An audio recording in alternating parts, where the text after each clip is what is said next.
Today we are going to learn about Chapter 4, Emotions and Moods.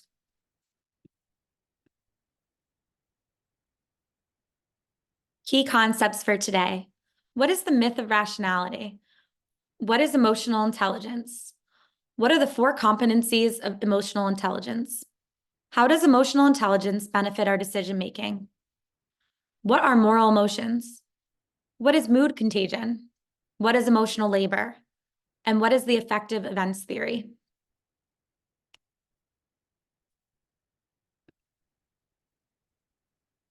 Affect, emotions, and moods. Why were emotions ignored in organizational behavior?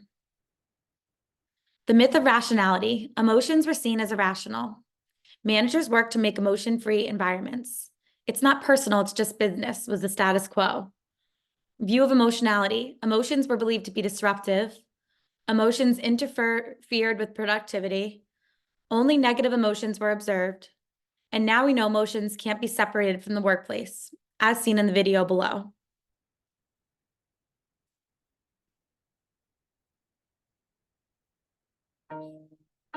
This is about 4 minutes long.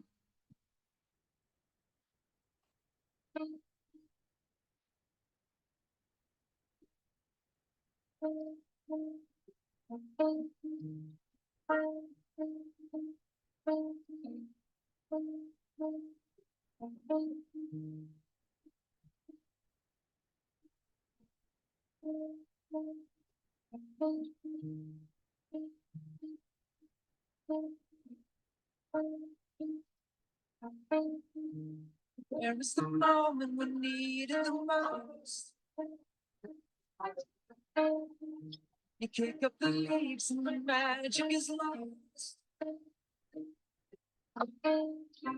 And tell me your blue skies fade to gray. And tell me your passion's gone away. And I don't need no care. Stand in the lines, the hidden. You're taking a smile with the coffee to go. Tell me your life is a way of life. You fall into pieces every time. And I don't need no care. Cause you have found it, you take it down. You sing the sad song just to tell me. You say you don't know, you tell me don't lie. You put that smile, you have found it, you can't don't lie. You come back down and you really don't mind. You have found it, you have found it.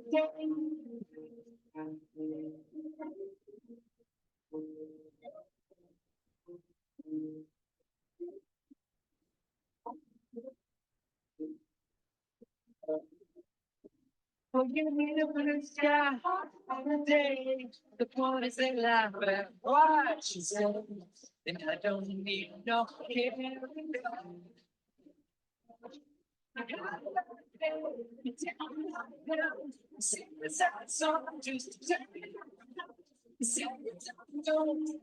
You can finish watching that if you'd like.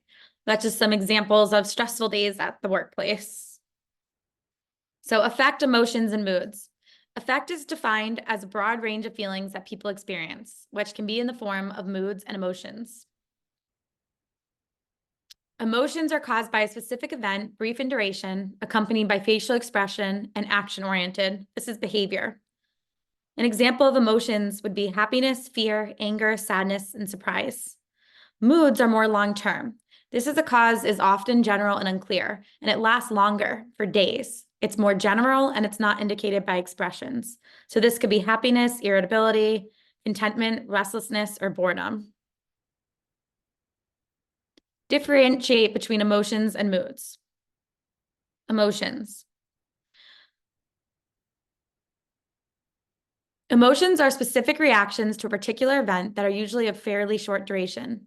Emotions may be placed along a spectrum. An example of this might be yelling at a coworker, but the key component to remember here is that emotion is a short-term response. There is a debate among researchers to limit emotions to a fundamental set. Most agree on these 6 universal emotions: happiness, surprise, fear, sadness, anger, and disgust. Let's watch this video. And this is from Inside Out, When life gets the you first down, one. that's when sadness takes over. This is sadness.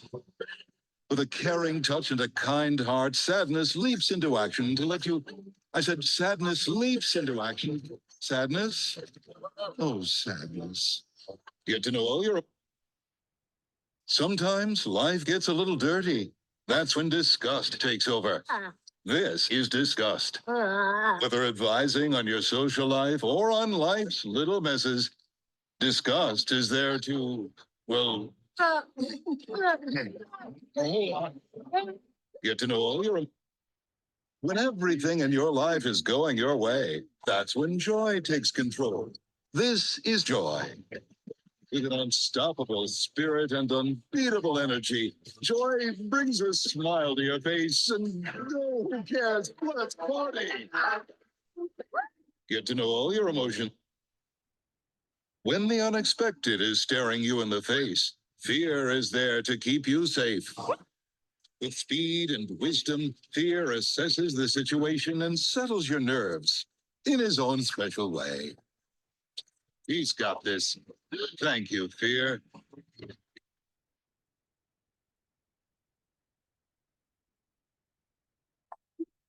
When things go wrong, anger is there. This is anger. He will make sure the world knows anger is in control. But what you really need to watch out for is when he's out of control.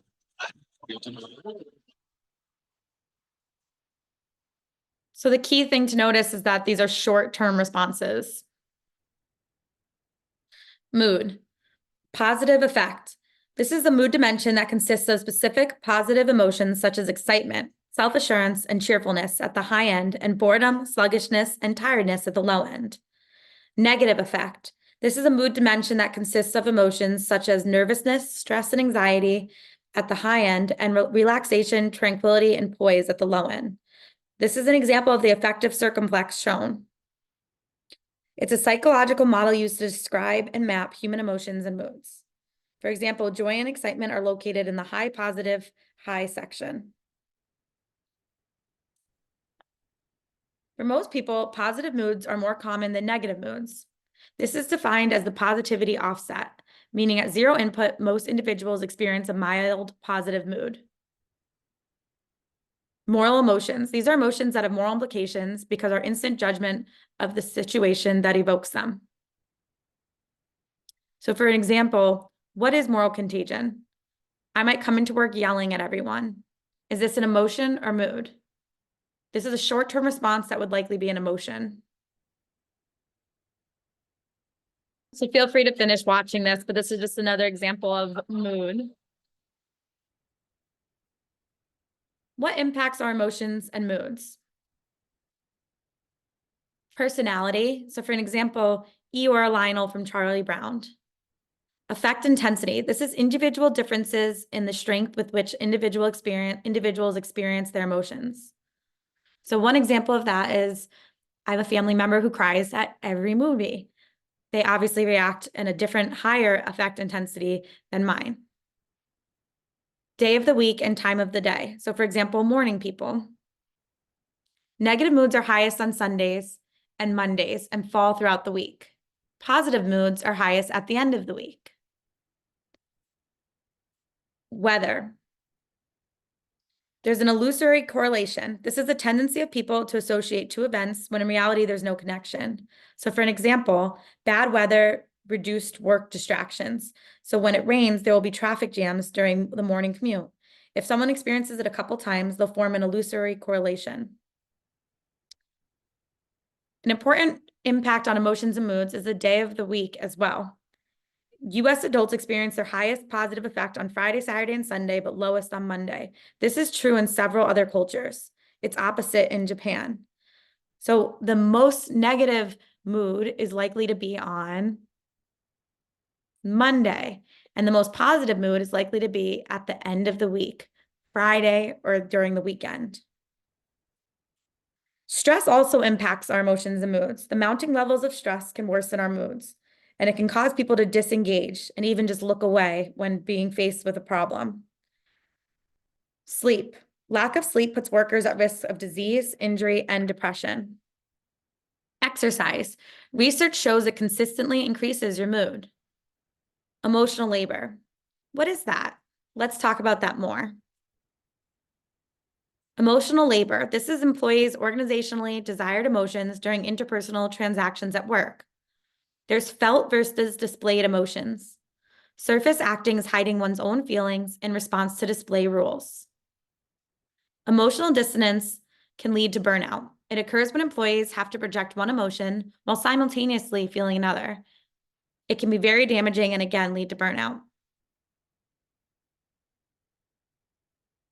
An example of this is you might feel really upset about something that's happening at home, and you have to smile and talk to customers positively. Can you think of a time you felt one way and had to act another?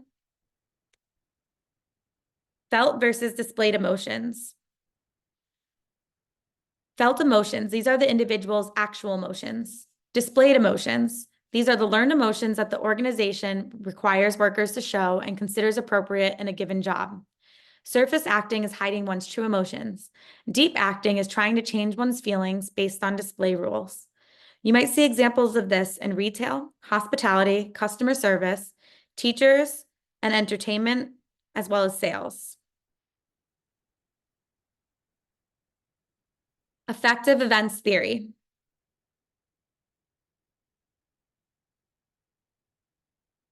Demonstrates that employees react emotionally to things that happen to them at work, which can influence their job performance and job satisfaction. The intensity of these responses will be based on emotion and mood.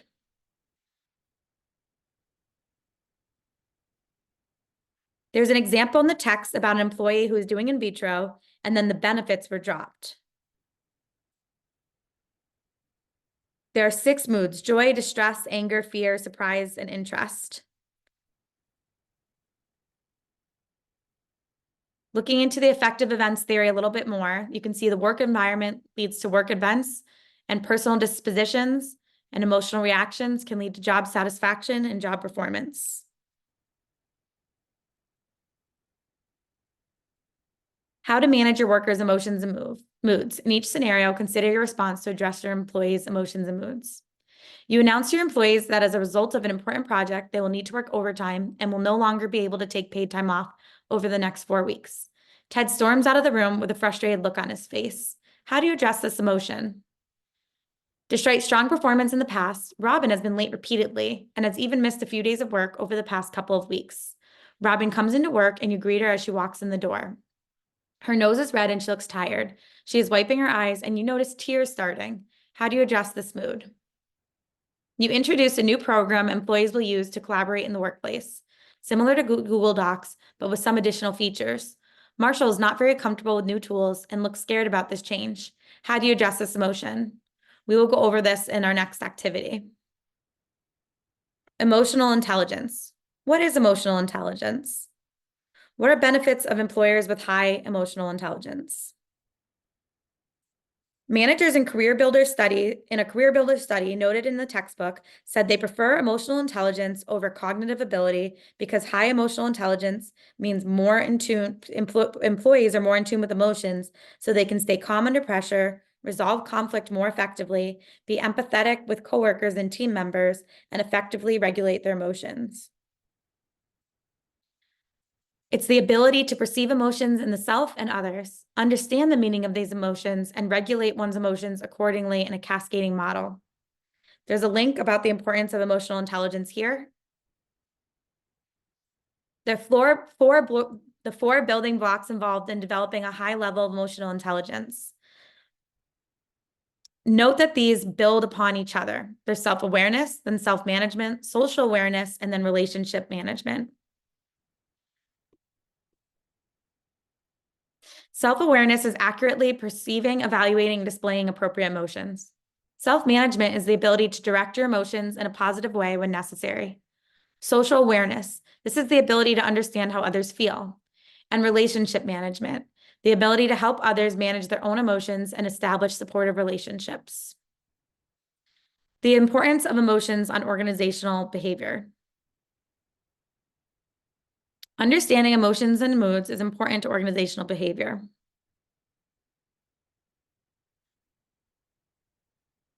Selection. Emotional intelligence should be a hiring factor, especially for social jobs. Studies show employers using EI to hire people. Example, there are hire calm applications in Hong Kong. So you will see this in different interviews and what employers are searching for when they're hiring people. Decision-making. This is the positive emotions that can lead to better decisions. It also can enhance problem-solving skills. Creativity.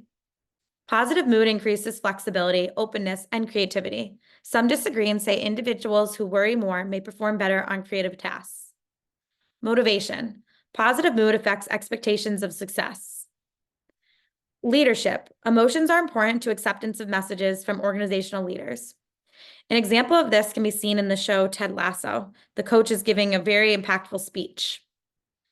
Negotiation. Emotions can affect negotiations. Emotions influence customer service as well. Emotional contagion is the process by which people's emotions are caused by the emotions of others. This is what causes an employee's state of emotional dissonance. Job attitudes. A good day at work tends to be followed by a good mood at home and vice versa. The effects of negative emotions. Negative emotions lead to workplace deviant behaviors, actions that violate norms and threaten the organization's safety and injury at work. Don't do dangerous work when you are in a bad mood. Strategies for emotional regulation. Emotional regulation involves identifying and modifying the emotions you feel. Effective emotional regulation techniques include acknowledging rather than suppressing emotional responses to situations, reevaluating events after they occur, seeking social support, talking to friends, family, a therapist, i.e. venting, deep breathing and relaxation techniques, distracting, and self-care. How managers can influence moods. Use humor and praise to increase employees' positive moods. Being in a good mood oneself can result in more positivity and better cooperation. Selecting positive team members can have a contagion effect. So who you are hiring is extremely important, and then modeling positive behaviors. Implications for managers. To foster effective decision-making, creativity, and motivation in employees, look to model positive emotions and moods as much as authentically possible. Provide positive feedback to increase the positivity of employees. In the service sector, encourage positive displays of emotion, which make customers feel more positive and thus improve customer service, interactions, and negotiations. Regulate your intense emotional responses to an event by recognizing the legitimacy of the emotion and being careful to vent only to be a supportive listener who is not involved in the event. Be careful not to ignore coworkers and employees' emotions. Do not assess others' behavior as if they were completely rational. And that's the end of chapter 4.